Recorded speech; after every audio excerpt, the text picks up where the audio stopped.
YouTube stars today are self-made celebrities, people who have earned an audience by either sitting in front of a camera, teaching, entertaining, or just the people watching just flat out love them or love the content they create. But most of these small screen celebs do what they do just to scratch an itch for creating things or just being in front of a small audience. Making money might not be your goal to starting a YouTube channel, but once you do start your YouTube channel, you'll notice all these opportunities that will come about for you to start making a lot of money on YouTube. So the first question is, do you get paid for YouTube? Content creators aren't paid for how many videos they upload on YouTube.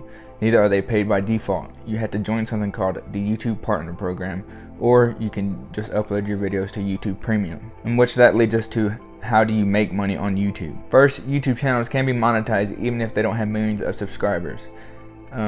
Your earning potential isn't solely based off views and subscribers alone, but it's also the engagement you generate off your videos and the niche you cater to. But that's not to say that subscribers does not matter. So who's gonna watch your YouTube channel? Building your audience, it sets you up in a great position to monetize your content in a variety of different ways. But you'll only be able to do that if you understand the makeup of your audience. For many YouTubers looking to get monetized, the more niche catered your channel is, the more brands will come in and work with you, because your audience is such a target audience. It's such a specific audience they can cater to. So the things you'll want to pay close attention to are things like age, gender, geographic location, and the average watch time and engagement on all your videos. With this demographic information at hand, you'll have a better understanding of your audience, and so it'll be easier to work with brands. You can find all this analytics in your within YouTube settings and all that, or you can compare your channel to big channels using a tool like something like Social Blade. But with all that out of the way, we can start talking about the different ways you can monetize your YouTube channel and start making money. So number one is joining the YouTube Partner Program and earn money off of ads. The first revenue stream you're likely to explore is YouTube ads.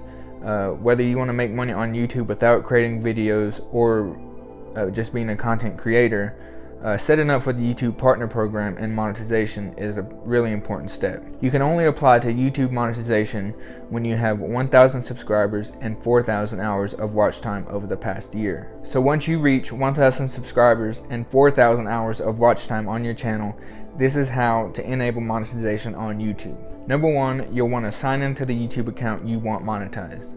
Next, go to the top right corner and select YouTube Studio. Once you're there, in the left menu, select Other Features and then select Monetization. And once you're there, read and agree to the YouTube Partner Program's terms and agreements. Next, you'll want to create an AdSense account, or if you already have one, go ahead and connect that to the channel. You'll need this in order to get paid from YouTube.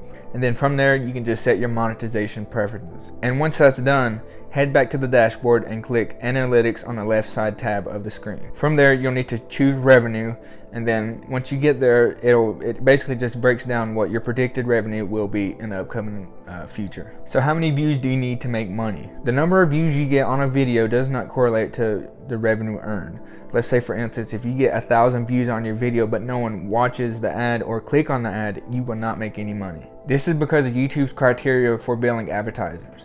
A viewer must watch the video in full or click on the ad in order for you to get paid. However, with the release of YouTube Premium, you no longer need to rely on advertisers to create enticing or interesting ads in order for you to make money. YouTube Premium is just a paid membership to watch your favorite YouTubers without any ads running on their videos.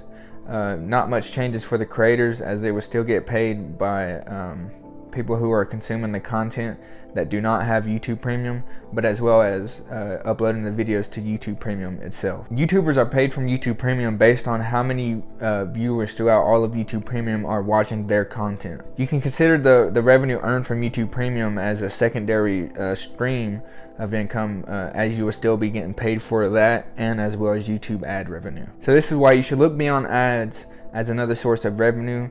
YouTube recently received a lot of backlash on their decision to be more transparent about what they advertise on the platform and what's considered advertising friendly. So essentially, many creators were in fear due to the nature of their content, and that they weren't going to be able to have ads run on their videos. And you know, this is their livelihood. This is their source of income. This is their job. This is what they rely on as work, essentially. But in reality, YouTube has been doing this since 2012, and they've been doing this without the content creators' knowledge or any type of warning. However, now the situation is fairly better now that YouTubers can, appeal the process of which YouTube has deemed their video non-advertising friendly. So all in all, that whole situation has, for the most part, gone up. Advertising might be a common means of, passive income, but in reality, YouTube takes about 45% of all ad revenue. So you might want to, and that's why I'm giving you this list, because then you could just choose from this list alongside with ad revenue. And, you could do all of them. In reality, you can do all of them and generate passive income.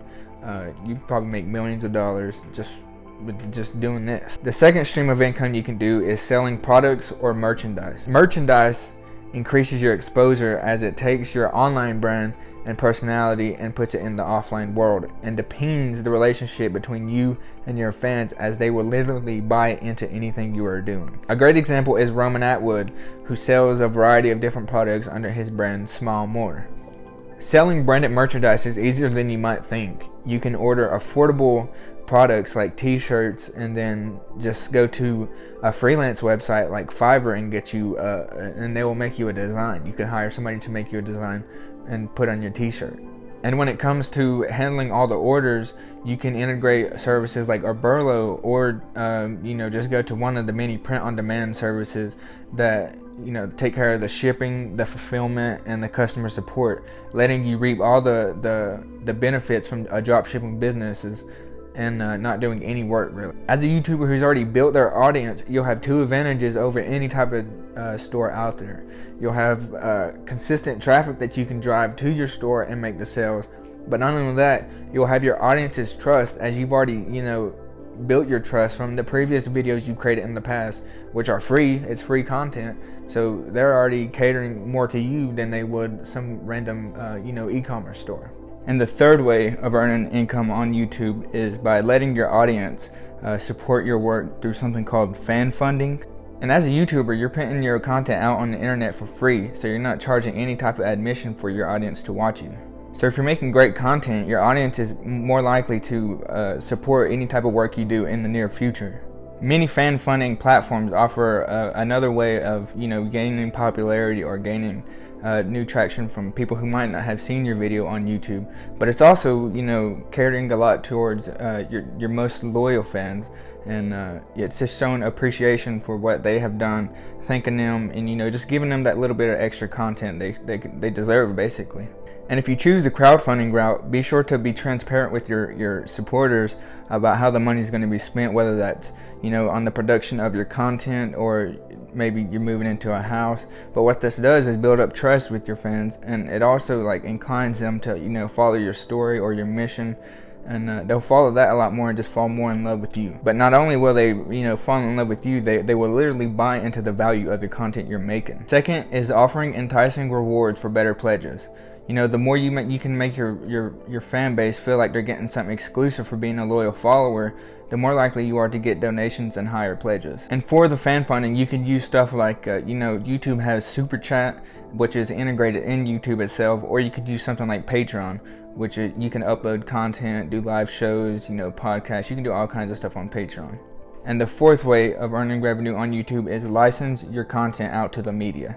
So let's say if you happen to get a funny clip of your dog and you post it and it happens to go viral, you can license out that content in exchange for money. Stuff like TV news outlets, morning shows, online news sites, other creators, they might reach out to you for the rights to use your video on their websites if it happens to go viral. And if nobody hits you up about your video, you can also place it on marketplaces like Junkin Media, where it'll be easier for people to find your video and maybe purchase it. And the fifth way you can earn revenue on YouTube is work with brands as an influencer or as an affiliate. Brands are investing more and more into influencer marketing today, spending their typical, the large budgets they have on influencers who've already gained the trust of their audience and easy to convert. And what this does is create a massive opportunity for you if you can negotiate the right deals. Brendan Gahan, a YouTube marketing expert, recommends that you establish your baseline fee off of how many views your videos typically get, and then multiply that by 5 to 10 cents per view. Depending on your leverage, on your audience demographic, content quality, and how unique and profitable your niche is, you might be able to work out a better deal with the brand if it's the right fit. Becoming an influencer on YouTube, it is proven to be the highest paid platform for brand partnerships. To give you an idea of what you can potentially charge, a mid-level influencer charges anywhere from $20 per 1,000 subscribers or $2,000 per 100,000 followers. And the key when partnering on brand-sponsored content is to be transparent about it. Don't endorse anything that you don't like or believe in yourself, and just tell your fans why you're doing it. And if you don't happen to get any brands coming up to you for sponsorships, you can also be an affiliate marketer for just about any brand out there. What affiliate marketing is, you're earning a commission off of sales generated through your channel. So basically, you're just driving traffic to this brand, and you'll get you'll get a commission of every sale that is made. This works extremely well if you do product reviews on your channel or product unboxings, as there is no risk for the brand, as they don't pay you until the sale is made. And with affiliate marketing, there's usually always a pretty low bar to get started. I hope you all enjoyed this video and found it helpful. If you did, please consider hitting the like button, and if you like this content, press the subscribe button, as I'm gonna be pushing out more videos like this, more content, and we're gonna be working. So stay tuned for all that, and like I said, subscribe. Thanks.